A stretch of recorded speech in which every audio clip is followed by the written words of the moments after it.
Hi, I'm Sherry Quam Taylor, and you are listening to the Business Behind Fundraising podcast. It's officially season 2 over here.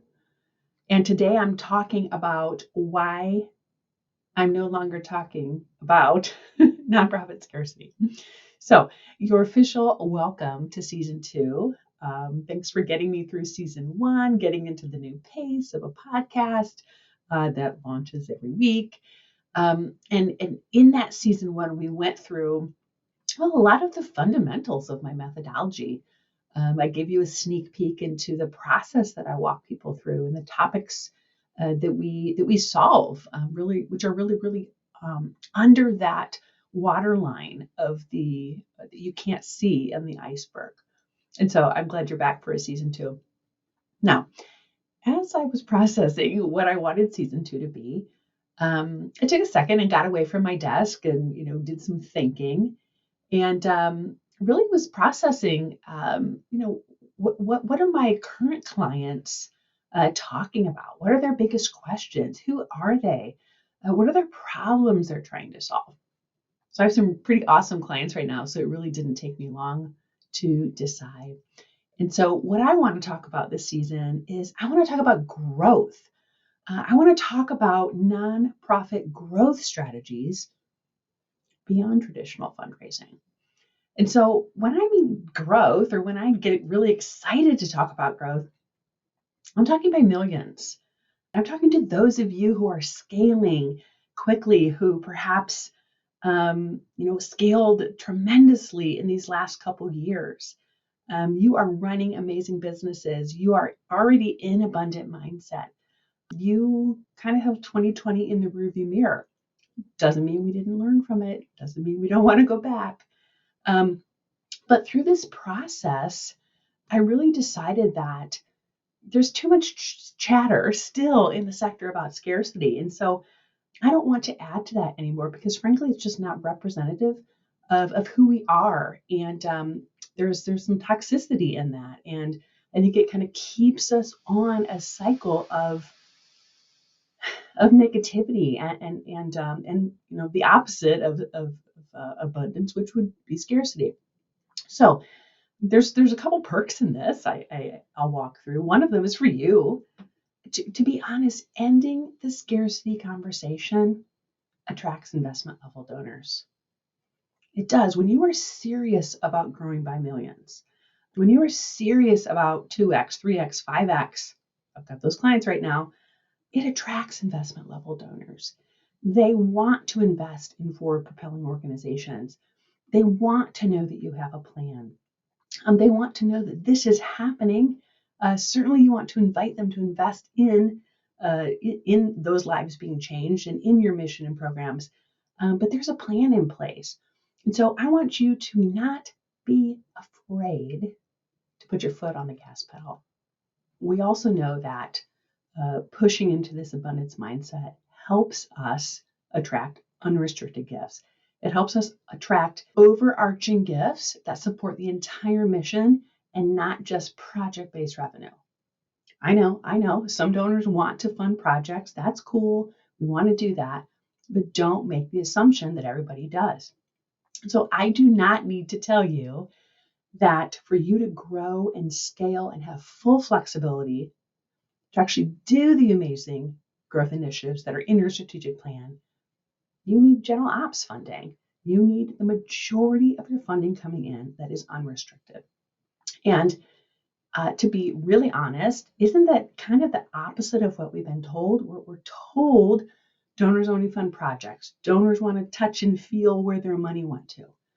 Again, some do, but not all of them. Do not assume this is the case because frankly, there's so much money left on the table when we do make that assumption without leading the donor properly through the entire need of the organization.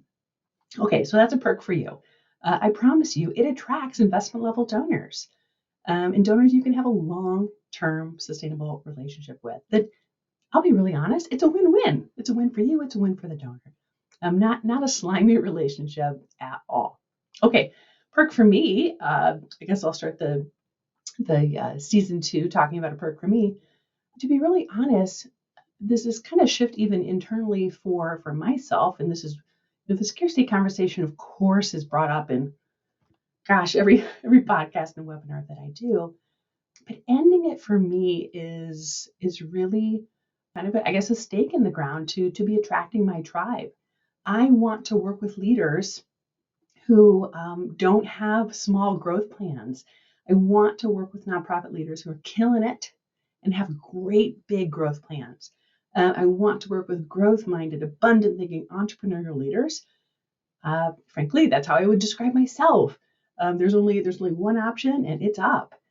And so, as I reflected on what I wanted season 2 to look like, and really looked at my favorite clients right now, they're simply not operating in scarcity zone. And so I just want to challenge you as a leader to really pause and really join us in making this effort and saying, we're not doing that anymore. You are growing your business in a different way. And I truly do believe tribe attracts tribe, and that attracts your funders too, who really want to invest in you as a leader, growing and scaling an amazing organization. So as I process, and I'm excited about really just not putting any more energy into this conversation anymore, who is reaching out? Maybe this is you. Maybe you're already raising millions, right? Maybe you've scaled tremendously these last 24 months, and good for you if you did. That's amazing. I don't want you to waste that crisis we just went through at all. I want to work with leaders who have bold strategic plans. Not crazy, we want a 20x. Let's put it in perspective. But I want to talk to you if you're serious about scaling. Maybe it's, maybe you want to go 2x, 3x, 5x, whatever those are. Or maybe you've just gone 2x, 3x, 5x, and you're trying to figure out, how do I sustain this? How do I build the team around this so that we don't go back to where we were? How do we kind of sit in these new shoes now, and how do we walk? How do we navigate this new norm that we think is with us now, because of all the work we did have to do to shift into new models or new pace or new org charts through the last couple of years. I work with people who are already scaling great businesses, and they need their team and infrastructure and fundraising strategy and model to come alongside that and make sure that it's holding it up strong. This is so fun. This has like been the most fun thing about the last couple of years. So you might think like, well, why do those leaders need you, Sherry? Well, they're on this revenue journey, and sometimes there's a surge in funding, but maybe it's not as much general operating funding that you need. Maybe you got a big restricted gift during COVID. I don't know. Or maybe big government grants, or there was a surge of individual donors that were unrestricted. But how do we retain those? How do we make sure we are putting those donors into a path that they every year now will give their best gift to the organization? How do we use the surge in funding to build a strong reserve? I don't know, maybe pay off debt. How do we make those decisions so that we know that we're not just using this as a one-time like, whew, and it doesn't help us going forward. A lot of people had first-time donors. I had a client call me. They had, I think it was like within, I don't know what it was, a couple months. It was like 600 new individual donors. I mean, that's wild. How do we lead those donors into deep relationships, sustainable relationships? How do we identify which one of those are stakeholders for the long haul? And lastly, leaders who reach out to me, maybe all along you've had this big strategic plan with great dreams and great ideas, and gosh, it would be really life-changing for those that you serve if you could actually do what's in your strategic plan. And that's why they're reaching out. They're saying, we want to actually do these things now. We need the infrastructure funding. We need the long-term view to say, if we're at 2 million and we want to be at 10 million, what are the steps? How do we get there? How should we be growing our funding? Where should we be focusing on? What should our team look like in that case? So I guess I would summarize that. Most leaders I'm finding today are looking for two things. They're looking for objectivity and advisory.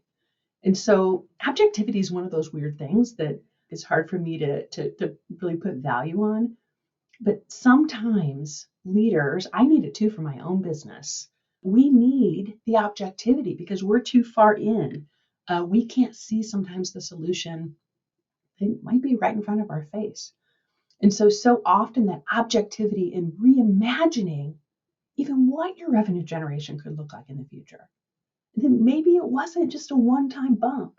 Maybe all these donors actually have loved your mission all along, but they didn't know you needed the money. And so objectivity and really revealing all the ways that perhaps your organization was blocking revenue generation for the last few years or decade, and revealing like what truly is the path forward so that this is the new normal. And then on the advisory front, it's really helping the entire business that you're running, the entire fundraising team, the entire board, helping you see what are the things that maybe got us to that point that perhaps we do need to stop doing so that we can push forward and not go back to that again. I always say that fundraising strategy is really rooted in knowing the activities that got us to a certain point and knowing when to stop those activities so that we can push forward and move into a stronger funding model and frankly align our hours with dollars. You see, sometimes an organization's plan and visions and dreams, they're big, but they're actually super achievable. The problem is too many fundraising teams or CEOs come to me and their staff and board, they're struggling to secure the general operating funds that really require these activities to happen. We all know it can't just be programs. So we need the infrastructure. We need the solid foundation, stronger. We need to put more gas in the engine so that you can accomplish these big strategic visions. And so this is the time where this is the time where you've grown and you've so much more money coming in, you really need to look at staff time allocation. Do we have the right people on the bus? Do we need to shift people into different seats? Sometimes that's just an easy fix. Because I always say, even if your fundraisers in the past have been killer rock stars at planning events, writing grants, digital campaigns, wonderful, wonderful. If they've been great at that, but now you need to move into relationship, mid and major level gift work, they may have never had that training. And so those skills are not always transferable. So you have to be really honest with yourself right now and say, do we have staff members that can start doing the types of fundraising activities that are attracting investment level donors who want to be in an abundant mindset with us? Do we have those people on staff?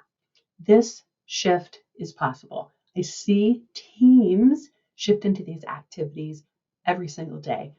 And very quickly, even when they've grown, they can see 7 figures of revenue that they have perhaps been leaving on the table all this time.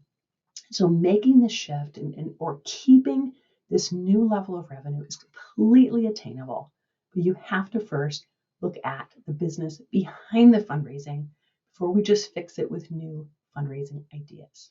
Thanks so much for tuning in today. I'm so glad you've stuck around for season 2. If you want to get notified when these do come out every week, please ring the bell, click subscribe, all the things, so that you can be notified when a new podcast launches. This is on YouTube as well as on Apple Podcasts. So take a second and leave a review if you are so inclined.